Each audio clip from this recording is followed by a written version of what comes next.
They are things that move in such a way that planes cannot, in a way that is unexplainable Physically when it comes can't. to aerodynamics. Ooh. Now, you've heard the term "sell your soul to the devil," or "made a deal with the devil," or "signed the contract in blood." These terms are what I would use as a small part of overall proof that there is an elite and that they have made a pact with the devil or jinns. Proof's a strong word. Small part. Okay. Because obviously, how do these terms coin out of nowhere? What you think? Everyone out there just thinks, "Oh yeah, sign the deal with the devil." Okay. You're trying to put every piece together. I'll let you put... creation. You're giving a lot of credit. I'll let you finish your these puzzle. Individuals. So yeah, where am I again now? The blood devil thingy. Yeah. So how they make these deals with the jinn, how they can get these jinn, because obviously, but so far how I've explained it is like they are really, the powers they have, they're strong, they're fast. Okay. How can a human control something that is unseen? Okay. Something that could be one of your questions. Yeah, that is one of my questions. It probably wasn't, because now I've said anything. So how do they do that? So now it's basically a deal, a favor for a favor sort of thing. So now with these jinns, obviously they don't live in the world with us in a sense where they don't need money. They live in the upside down. If you think so, I mean, to each their own again. Different folks, different strokes. Fuck off with that stupid. So obviously they don't live with money. They don't have the pound as currency. You know what I mean? Okay. So them, where it just might be the dominance to show power over us as humans. You know what I mean? So I work for or with us. So for example, heard of things like blood sacrifices and chicken blood on the wall. Voodoo. living Juju. That's just types of magic, but as in okay, sacrifices. You know how they say, certain amount of sacrifices will bring, you know what I mean, like evil entities and stuff like that. Yeah, juju. Eating their own excrete, living in a place where they've done all that in the corner and stuff like that, and slept in the same room and stuff like that for a couple of days. Rituals, yeah. Basically being so obedient to these spirits. What, in a form of worship? Jinns. Not in a form of worship, but more in a form of obedience. Like I'll do whatever you say, so you can do this favor for me. Yeah. So obviously it can go from different. Like obviously you and I could potentially do it if we wanted to, but we can't do it to the level. Juju. We can't do like mass orgies or something like that to provide. We ain't got enough Twitter followers. we don't know if enough people to get to that sort of level. So they do that for full obedience and full. Hit us up on Twitter. We'll get it popping. Some mad sacrificial orgy, bro. Yo, mad. But so they would do that in exchange for favors. So, for example, act like a UFO, act like an alien, etc. So you have to act like a slave in a way. You're doing stuff. Yeah. So you get their attention. Yeah. Not really you've already got their attention by doing all this through maybe a Ouija board or flipping through a sacrifice or something. You know what I mean? You've called upon these chicken evil blood spirits, yeah. Right. And then once you met him, he said, "Alright, cool. I'll do this favor for you if you live in this room." But why? For 4 days. What did they get out of the chicken blood shit? So for who the? So the say we done chicken blood shit. The jinn, yeah. Yeah. How does it? Because basically they're attracted to things that are like dirty places. So a place is full of chicken blood, dead animals, your shit, your vomit. Right. They're attracted to dirty places. So if it's come to a dirty place, and obviously you've got an intention of, you know what I mean? That's what I'm saying. So you got So you got their attention now. Yeah. Why, if they're technically more powerful than us, if they Correct. can move light speeds and shit, yeah, like superhumans in a sense, right? So why would they want to do stuff for us? Because they don't. So for example, they have similar traits to us as humans, but obviously they're not the same. So things like they still have power in their world, they still have whatever, like they're still good jinn, they're still bad jinn, yeah. So when that individual's come and asked for this jinn to do something, whatever it may be, yeah, that jinn is basically, because it's just like cool. Because it's obvious. Well, how it works is a bad jinn would only do it for you. The criminals. In a sense. Right, okay. Will be like the ones that will say, cool, I'll act like a UFO. Cool, I'll do this, I'll do that. But there's nothing that we can give them physically. Like we can't give them money because they don't have money in their world. They don't use obviously. So the only thing is you're obedient to them. So you do whatever for them. So because they're attracted and they want dirty things going on, they want you to disgrace yourself. So you're saying the reason? Okay, so the more specific reason why I would say that, you're pretending to give them power. Well, they have got power because no, as in like you're not pretending because you're pretending to be obedient. Well, you're not pretending because for them to do their bidding. Yeah, but you are obedient because you've done all of that. How can you pretend to be obedient if you've gone in? No, but wouldn't you say it's like using someone? No, but it's a favor, innit? He's saying, "Alright, cool. For the next 4 days, you do this. You have to." But I don't see the first part as a favor.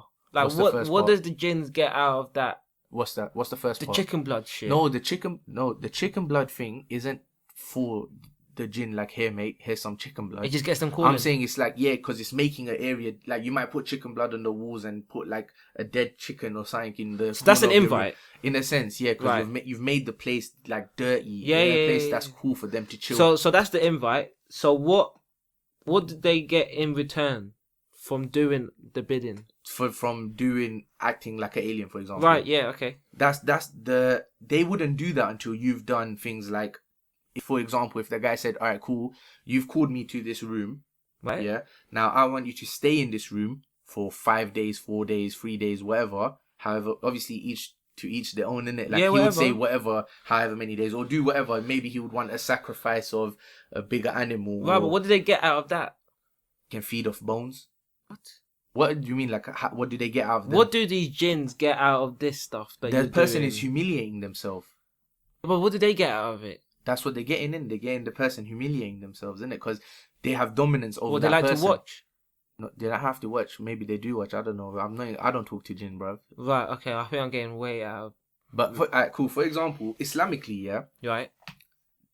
We're not meant to have contact. With jinn. We're not allowed. It's two separate worlds. Yeah. Mm-hmm. So now, if you wanted to get into that route of, okay, cool, I want to be in contact with one. Right. Yeah. You're doing something that's against religion. Yeah. Now. Okay. Yeah, because that's one thing that's bad in itself. Yeah. Yeah. And hence why you would usually communicate with a bad jinn, because the same rule applies both worlds. Yeah.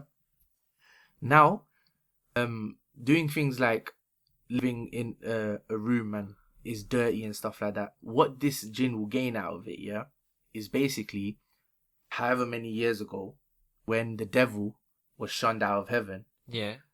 Basically, he said that, I'm gonna make your followers disrespect you and themselves. Okay. So as a Muslim, you're meant to be clean. Right. Obviously, we take care of ourselves. You know what I mean? Yeah. So living in a place where it's disgusting and it's a place where it can be that allows jinn to come, they're invited into a dirty place, basically. Yeah. Right. And then doing things like sacrificing. Obviously, the way you kill an animal, there's a specific way you're meant to do it. Chop it up. However, the specific way is Islamically. Stuff like that, do you get it? Right, yeah. So what they're gaining by having you in this room, doing this thing that is making you disrespect you and your religion and your God. And obviously, because they are with the devil, that's what they want you to do. Because obviously, like I said, you can't give them money and stuff. Okay. So they're like, all right, cool. Make yourself, make you in so disgusting, so bad, or whatever in your eyes. You're not considered a human anymore. In a sense, yeah. And then you've gone against your God because you've, one, communicated with them, two, you've done something to make a deal with them. Okay. Etc. Etc. So that's as a Muslim. But obviously, there's people out there who are not Muslim who obviously know that there are ways to communicate with them, but they don't care because they believe that maybe the devil is the God, or. You know what I mean? Like, obviously, Islam is not the route for everyone. Different but beliefs. That's because we believe in Islam. We're different like, beliefs for different folks. Well, yeah, basically different beliefs for different guys. So what's the next part? So yeah, of your now creepy story. So yeah, that's what I'm saying, isn't it? It sounds mad, doesn't it? So now I've explained to you getting there, that there's an elite. Yeah. Yes. I've explained to you that war benefits the elite.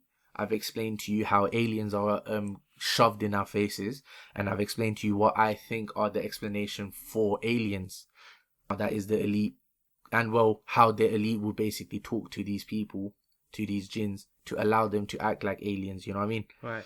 So now the bigger question is, okay, cool, Nissa, I believe you. Whatever, you're saying that the jinns are aliens. Why the hell do the government want the jinns to behave as aliens? That's the answer for me, for the answer for you, is war. War is the answer again. War. Okay. War. Now, war obviously is bringing money into these people's pockets. Now, how are they going to be able to control the world completely? Right. How are they going to have complete natural resources from every country? How are they going to have complete dominance of the whole world, yeah? Right. Through a war that is unexplainable and is what's the word? You can't fight it with your guns. You can't fight it with your whatever. Unbeatable. In a sense, yeah. So you need to get together with every countries that you might not have united with before. America might have to team up with Russia, with China. North Korea. You know what I mean? So all the countries would have to combine, get the smartest minds together to maybe make guns or whatever. I can imagine North Korea being a bit stubborn about it. Maybe they might be. They might be some No, savages. no. They won't attack us. No. You know what I mean? So, you know, Team America's just coming into our mind. I'm so lonely. But so my thing is, yeah, that the governments from every country or the big superpowers would have to get together. Now, I'm not saying that there literally would be a war with aliens, but enough to scare the world. Wait, slow down. Okay. Slow down, Governor. You saying that the elite want to control everything. Yeah. By doing this, they want to create their own war. Correct. Against everyone. Well, they're not creating a war against everyone. Hoping that everyone comes together. Yeah, so okay. Like Power Rangers, bruv. Using skins Yeah. To trick humans into believing aliens exist. Correct. Right. And if that So we all band together and fight these aliens / jinns, whatever. That's what they want, yeah. Why? So have complete dominance of the world, blah blah blah blah blah, yeah. Right. So if they want complete dominance and they want to have control of everything, how are they going to get control of countries that maybe don't accept them? Yeah. Okay. Or are not a part of it because like North Korea is just so out there, you know what I mean? Right. Yeah. How do they do that? They have to present an enemy that is the enemy of my enemy. That's too big. You know what I mean? That's too big for any one country to deal with. Exactly. Right. So it's like a Marvel universe. They have to all come together and fight Thanos or something. You know what I mean? That sort of thing, yeah? Independence Day. In a sense as well. Well, Independence is just Will Smith, really, who just does everything. No, it's not. Really, come on. Like, it is basically just Will Smith. But, no, do you know what I mean? Jeff Goldblum, you piece of shit. The recycling dude with the glasses. You mean Jurassic Park? He had his day. He was sick, man. He had his day, bro. That was Will Smith's day. So, basically, the threat is too difficult to face alone. Yeah? Right, so they get everyone together. Now, that creates something known as the New World Order. One country, one currency, one world. Do you know what I mean? One power, one elite. What? So you're saying after the war ends? No, I'm not saying there will be a war with aliens. I'm not saying that. You're saying... I'm saying that if they can create the fear of needing to go to war, X amount of money will be put into the war profiteers.